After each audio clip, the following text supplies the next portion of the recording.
the community board sits. So that would be 10 months a year. So every month except July and August. So Al asked us to consider a change that instead of the standing committees being required to meet each month, that the committees meet when they have business to conduct. So what I did was mock up the language here to make a change where some of the language was struck and then replacing it with this statement here: standing committees shall meet only when they have business to conduct or the committee chairperson determines that there is a need to discuss items of importance to the community. I wanted to put that last part in to give the committees the ability to meet if there's an issue looming or that they wanted to have discussion and it wasn't quote unquote considered business to conduct. They didn't have particular actions to take, but they still wanted to meet. Okay. So Yeah, no, that's fair, and it's to the point. so It is fair, and I think the whole thing about people not attending meetings would still apply. So say if you had 5 meetings for a standing committee and somebody didn't come to 3, 3 of those meetings, that would still count for the attendance. But there's no need to have meetings every month if there's no business to conduct. Well, that's what I wanted to talk about next, and I'll make a motion to make this change, but let's see if we can talk about the related issue of the attendance and how it affects possible removal by the board. So the current language is that an appointed member may be removed by community board. It's not mandatory. And for cause, and cause may include, but it's not limited to, 3 non-excused consecutive absences or 5 total non-excused absences from committee meetings. So the question is now, since the committees are not required to meet 10 months a year, then even though there was a way for the committees to meet less time per year, there was a prior provision where the committee chairs could ask the board chair to not meet, I think, up to 3 times a year. But now we could have standing committees that could only meet, 2 or 3 or 4 times, between July 1 and June 30th. So then the question becomes, well, if they only meet, if we leave this language the way it is, 3 non-excused consecutive absences, people might not get to it, or it might become unfair. Because if a committee meets only 3 or 4 times, you really don't know how many times they're going to meet until you reach June 30th. But even so, if someone can't attend a meeting, they should let us know, let the board chairs know. Well, that's true, Joanne, because being the chair of the health committee, when we had a meeting, the other members never called in to say they No, they weren't never coming. called in, and They that's an never let any. unexcused absence. That's Yeah, unexcusable. right. So what I'm hearing is you're saying is that you don't really want to make a change for this section. You're saying to leave it the way it is. Yeah, it would be maybe, that 3, let's see, let me see if I can Yeah, expand that. 3 non-excused consecutive absences or 5 5. total. Right, and that is May, so then, it can be, it's not mandatory, but it's something when there's people just not coming to any meetings, that there's some action that can be taken. All right. So Jeremy, you see a lot of you see all of the attendance for all the committees. What do you think about changing this section? So I was only half listening because I was drafting minutes board members sent me today, or editing, formatting, whatever. So you're concerned that there may not be enough meetings in a year or this might become problem. Explain the concern again, please, David.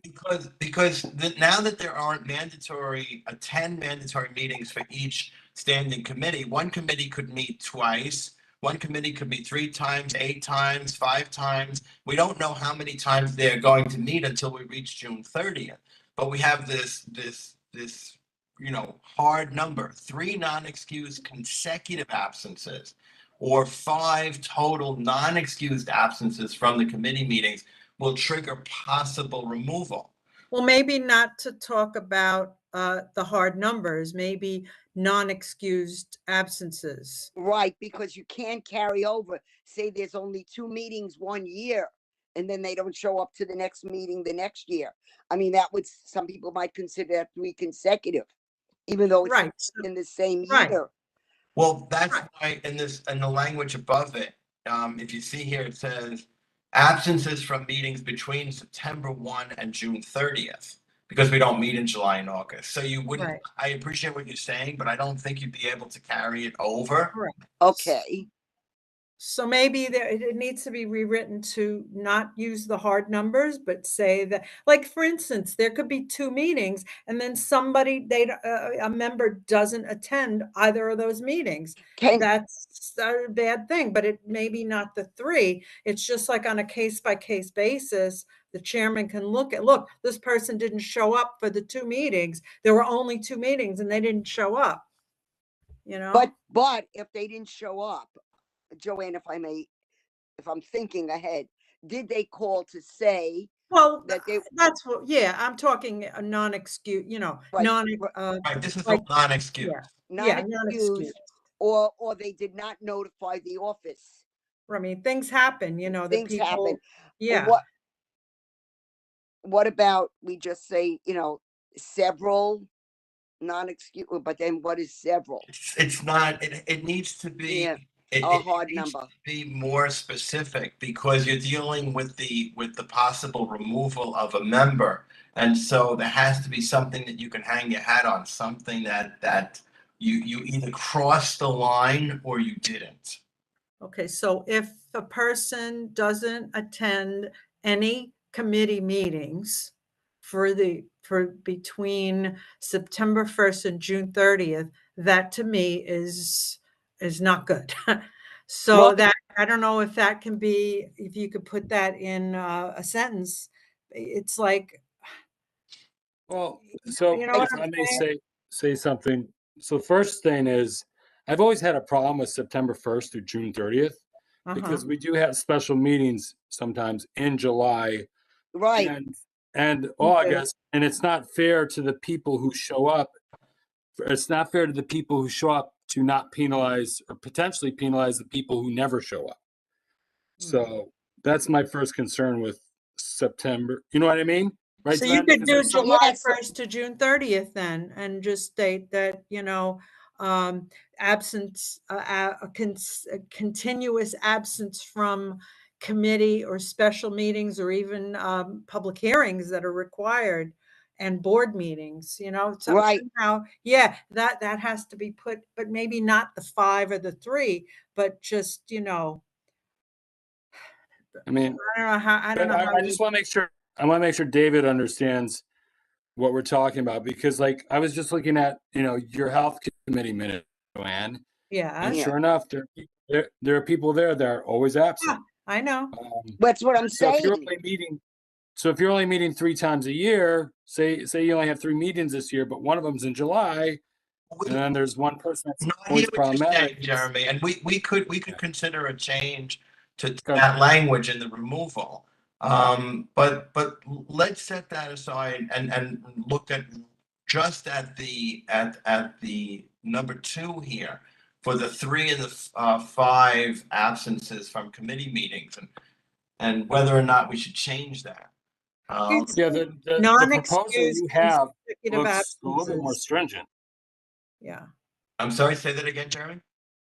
The proposal you have down below, right? That's your proposed edit. Yeah.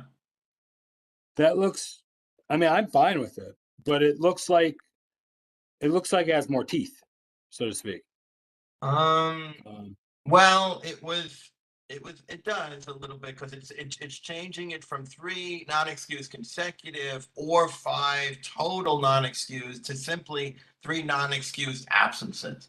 And so then we're not getting involved with the consecutive because we have to assume at some level, the purpose of the change is that the committees are going to be meeting less. So do we really need the 3 and the 5? I mean, No. I agree. I'm in favor with your change. I I think, like the change because it gives them 3 meetings. And if they don't show up to 2 of the committee, and very often they may not show up to the regular full board meeting. So it's 3. It doesn't have to be consecutive. Right, I- but we're talking, if you're talking about the committee meetings, they may not even have 3 meetings, so that would be Right. meaningless. if He's they don't have saying 3 3 meetings, then it doesn't meetings. trigger this. Then if they only meet twice a year, then you can't tag a board member, for removal because they haven't met the threshold. Right. And I guess that's just the way it is. Because if a committee's not going to meet more than 3 times between, let's say, July 1 and June 30th, then how hard can you go after a board member for not attending 2 meetings? Because it's like you only met 2 times. So at that point, you're going to be looking at whether or not the committee still needs to be around or needs to be rolled into another committee. So, your primary thing isn't to say, well, we had only 2 meetings, but you didn't attend either of them, because it's not substantial enough, in my opinion, to say to somebody. I mean, if you miss 2 meetings, 2 full board meetings, you don't even trigger the possible removal. Well, here, but look at what it says above the language, before you would change to Article 3. It said appointed member may be removed from community board for cause by a majority of appointed members of the board. Cause may include, but not limited to, absence from meetings between September 1st and June 30th, which would cover any summer meetings. And we've had those No, emergency it meetings. doesn't cover the summer meeting, Sandy. That's what Jeremy was saying. He's really recommending that we change the September Okay. 1 and June 30th to July July 1 to 1st to June June 30th. 30th. That's correct. That Because- would be a Okay. good change. Yeah, okay. So So meetings held between, because you have both, but yeah, I like that one better. Okay. Then why did they have the other ones in parentheses, June 1st, July 1st to June 30th? Why were there 2 Oh, listed? because that's a fiscal year. that's designed, Okay. it's confusing to people who are reading the bylaws initially, because we don't consider the board year to be January 1 to December 31st. And so to always refer to it as the fiscal year, which people don't know that the city fiscal year is July 1, because I think the state fiscal year is like April 1. So people, so it was just a way of defining it. And saying September 1 to June 30th, we're just going back to a time, because I think this rule's been around for a long time, just goes back to a time when the board would never meet in the summer, no matter what. Okay, so maybe we could say, let's see, but it's not limited to absence from required meetings between July 1st and June 30th, because some are required and some are not. Right. So like, for instance, the public hearings or a special leadership meeting or whatever would be required, but Required. yeah. So required meetings, that would give you flexibility. Because this meeting is required. If it's 2 meetings or 3 meetings for a committee, that's required. Well, it gets tricky when you include a word like required, because when a committee calls a meeting, they don't say all the time, is this required or not? So It's assumed that it is, David. Yeah. right, which is why I wouldn't want to put the language in there that says that you'd have to be absent from a required meeting, which is why we have the qualifying language here for the committees that say absence from committee meetings, including public hearings sponsored by a committee where the meeting notice stating that attendance was mandatory, because not Okay, all public alright. hearings. Okay. Right. Okay.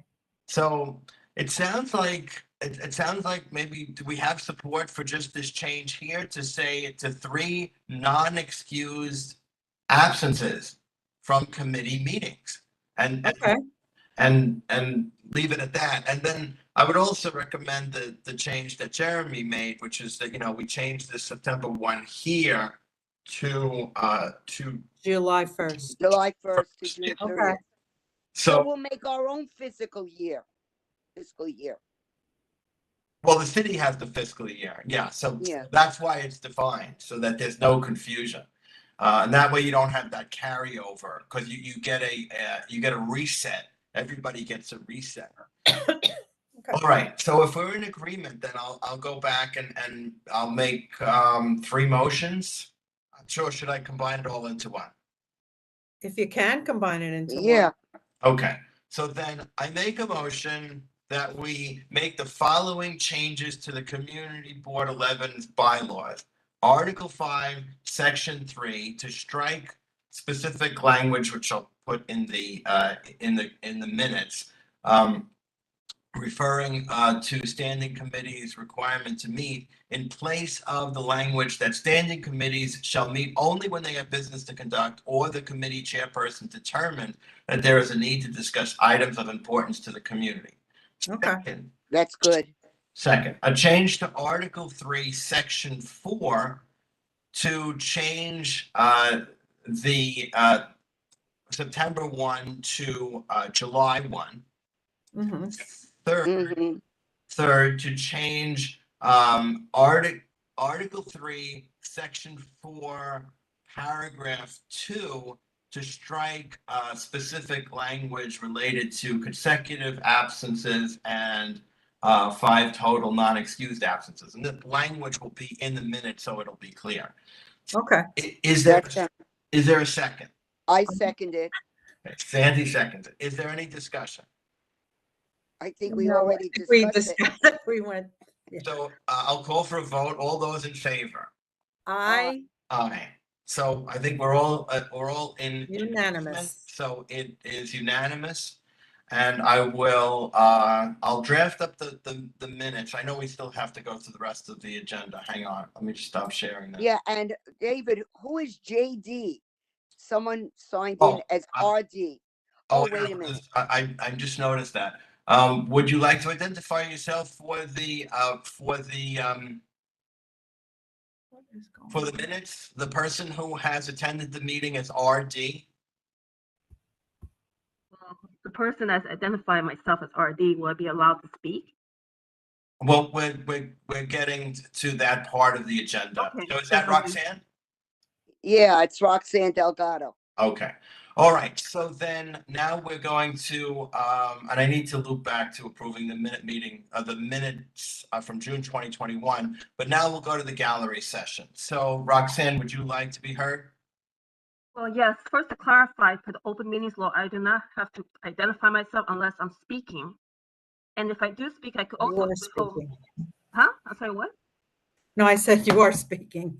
I know, but I was requested initially to identify myself before. Well, we're gonna put it in the minutes as a No, guest. but that's all I want to clarify. For the open meetings law, a person is not required to identify themselves if they're not speaking. Because it's and also even if they do speak, they can withhold their identity because some people may be victims of domestic abuse. So you should read the open meetings law. I appreciate that, Roxanne, but I think my language was, would you like to identify yourself? No, I'm just clarifying. Okay. That's all. And second, for the agenda of the bylaws, it just mentioned section 5, article 5, section 3 as being proposed amendment. And when I sent an email to Committee Board 11 asking what amendments, what kind of proposal would be made, my email was left unanswered. So I think that's unfair for the committee, public members of the public not to be notified what sort of proposal amendments are being made before the meeting is convened. We have nothing. Well, I hear what you're saying, Roxanne. There was at the community board meeting last month, Al made it clear what the change was that he was proposing. The way the bylaws are structured is that the bylaws committee cannot meet without having a specific a request from a board member given to the chair, and then we're directed to meet. So that's what happened. I agree that the minutes could have, I'm sorry, the agenda could have been more specific, but the last meeting of the community board, there was a discussion of a request specifically to make that change. Okay, I thank you for your response. Unfortunately, the minutes for last month's full board meeting is not on the website, and therefore I cannot review those minutes beforehand because they're not available. And when I send the Community Board 11 staff an email asking me what is the specific proposed amendment, it remained unanswered, so that should have been answered at least. Because I did go to last month's full board meeting online, and this did not post it online. I appreciate you bringing that to our attention. It's not, and lastly, I'd like to make even though you voted on a motion, I am very concerned because I have been recently attending other board meetings for other community boards within the Bronx, and they do hold community meetings every month. And not only that, they have their agency heads at each of these meetings to discuss issues, and then have people from the public also bring issues, to hold agencies accountable, because that's how you get the services the district deserves or is needed. And this is not happening in Community Board 11. We're not giving the adequate parks resources, not the adequate DOT services, not the adequate sanitation. We're having a lot of issues in Community Board 11, especially in the Northeast Pelham Parkway and Bronx Park East, and even parts of Pelham Gardens. I've been hearing issues going on. And I think it's very saddening to see that you're actually not having more meetings, but you're actually voting to have less meetings, and just to accommodate the board members who don't want to attend the meetings. And this is kind of, I'm sorry, what? I said that's not the reason that we would have less meetings. If there is no agenda or nothing to vote on, we're not going to have a meeting. I understand, but you can still have a meeting where you bring the agency heads, and actually that might actually increase the participation in your meetings, because you barely have, if it's not for me, you probably have no one besides Bob Press attending your meetings.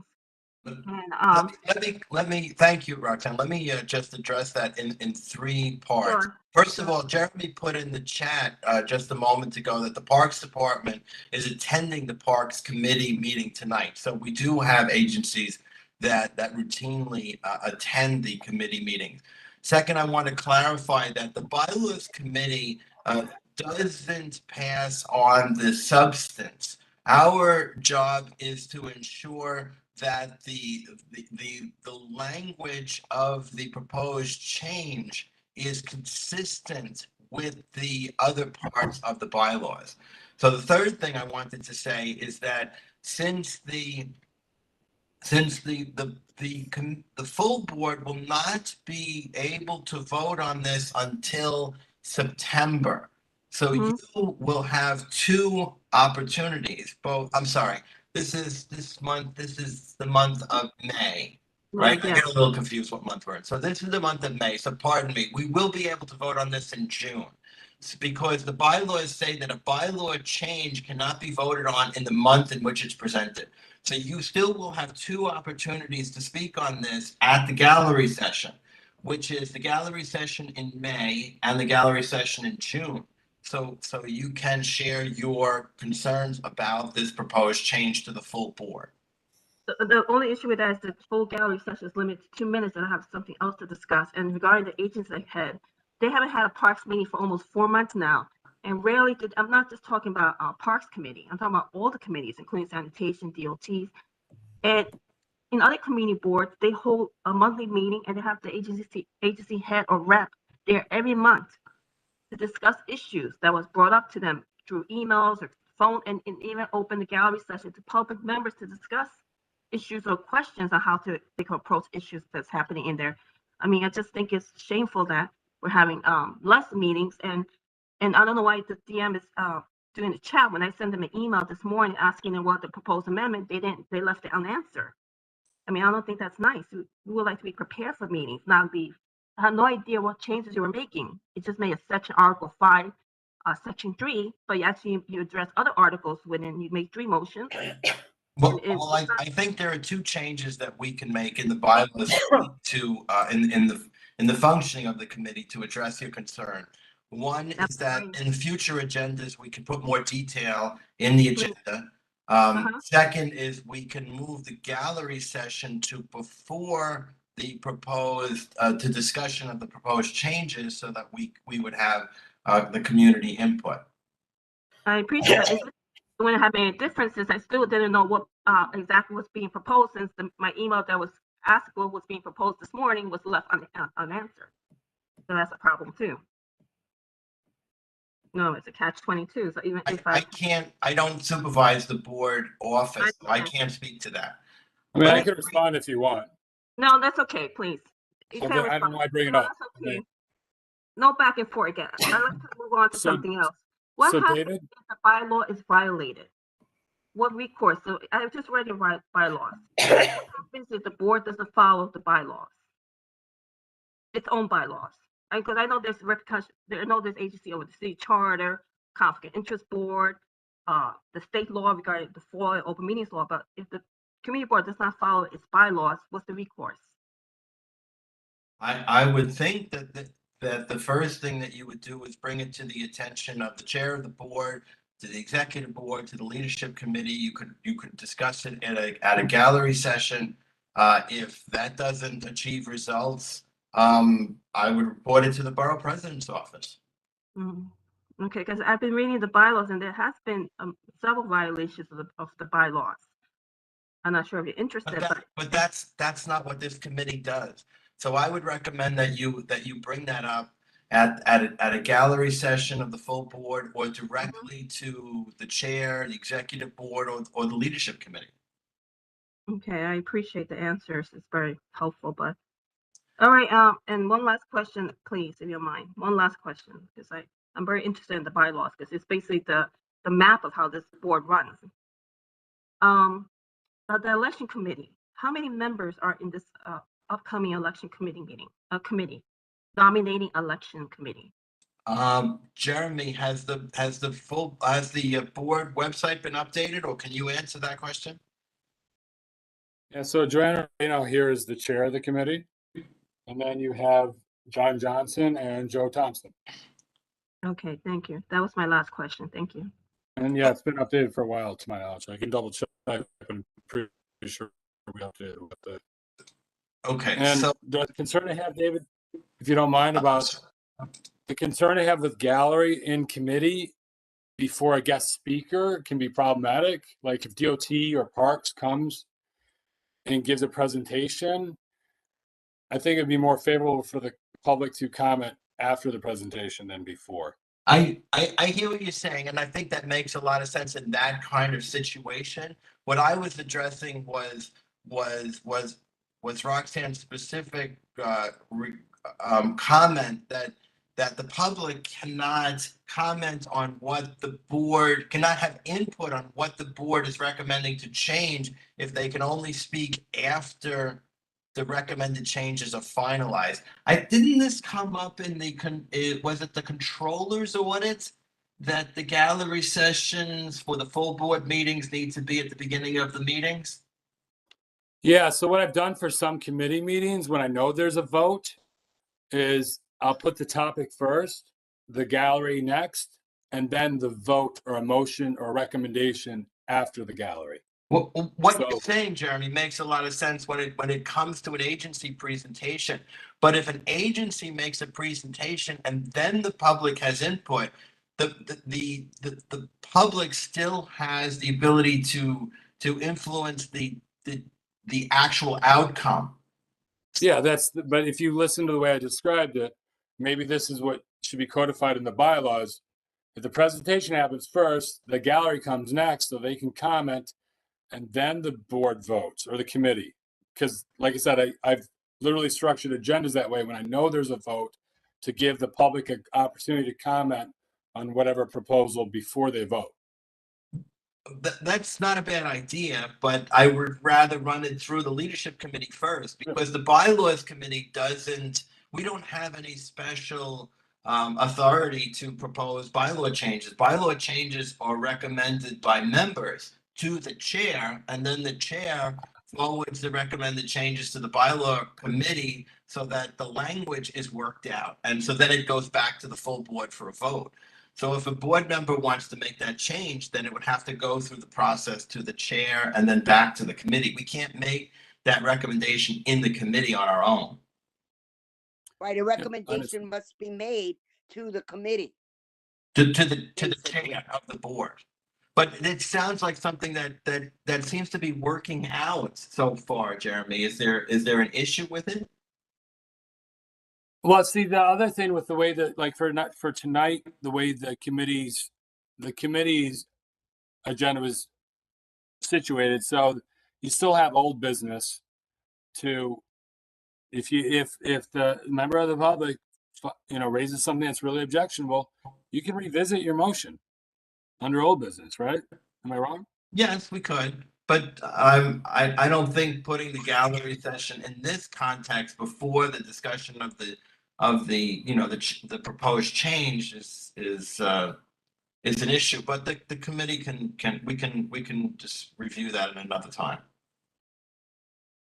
May I speak as it was already addressed in a leadership meeting after many complaints and also due to the audit that there'll be public input before the board or committee makes a motion or anything. That's all. Right, right, and that was what I was addressing. So we'll likely make that change for future meetings of this committee. So with that, I'm going to apologize for skipping the first part of the agenda, which was to review the June 2021 meeting minutes. So I can bring that up on the screen. I mean, it shouldn't be a surprise to anybody because we long ago approved all this. Let me just see, how do I, let me see if I could share this. Okay, so these are the minutes from June 7th, 2021. These had to do with the adding the conduct statement to the bylaws, and this was approved probably in September. I don't have that in front of me, but be that as it may. I make a motion to adopt these minutes as the final minutes from June 7th, 2021. Is there a second? I seconded. Okay, and any discussion? All those in favor? Aye. Aye. Okay, so then that passes. Let me stop sharing. And then that brings us back to, I'm just looking at the agenda. So that brings us to old business. Is there any old business to discuss? I don't think so. Is there any new business to discuss? Mm, No. I don't think so. Although, Joanne, I got a call about Stop the Bleed again, about training. Oh, but that wouldn't be the bylaws. No, that's what I'm saying. I have to talk to you on a Right, member of okay, the health committee. okay, I guess I'll bring it up at the leadership. okay. All right, before I close the meeting, Jeremy, can I ask a quick question about these recordings? Are you still posting them on YouTube or Yeah, we switched to YouTube when there's not a conflicting meeting. We had a leadership committee meeting last month that conflicted with sanitation, so we can't do YouTube at the same time. So luckily you're ending early. Parks, I think, starts at 7:30 tonight. Yeah, so currently we're live streaming to YouTube and we have a recording as a backup. And okay, that wasn't actually my question, but I appreciate the information. My question was, does the recording of this meeting get posted to YouTube at some point in the future? it's being posted right now as we speak. Oh, so that's how the live stream works, that the live stream goes actually when the meeting is going on and then it automatically is then posted? Yeah, so you can go to our YouTube channel now and jump in live while it's happening. And there could be a delay once the meeting gets cut off when it might have to finish uploading or something, but for the most part, it should be automatic. I know I don't have to do anything afterwards. Okay. I mean, Okay. it's just a bit of a pain in the beginning to start up. Okay, that was my question. All right. Jeremy, if I could ask a question, I've never really done YouTube, but does the recording stay on that if, say, tomorrow or next week, I wanted to see what was done in committee, would I be able to Yeah, find we it? have our recordings back to 2018 or something. I mean, prior to that, when Councilmember Vaca funded WNET, they put it up on their own channel. So I've just stuck to I think I've posted what I can on our website on the minutes page for the prior recordings, but since we started paying for it in 2018, yeah, they're still there. Oh, okay. Maybe okay. Thank you. Okay, so if there's no further business, then I'll entertain a motion to adjourn. I'll second. And I third it. All right, so all those in favor? Aye. Aye. Aye. All right, so it's unanimous. Good night, all. I thank you all for attending the meeting, and Jeremy for conducting the meeting and scheduling it and posting it, and Roxanne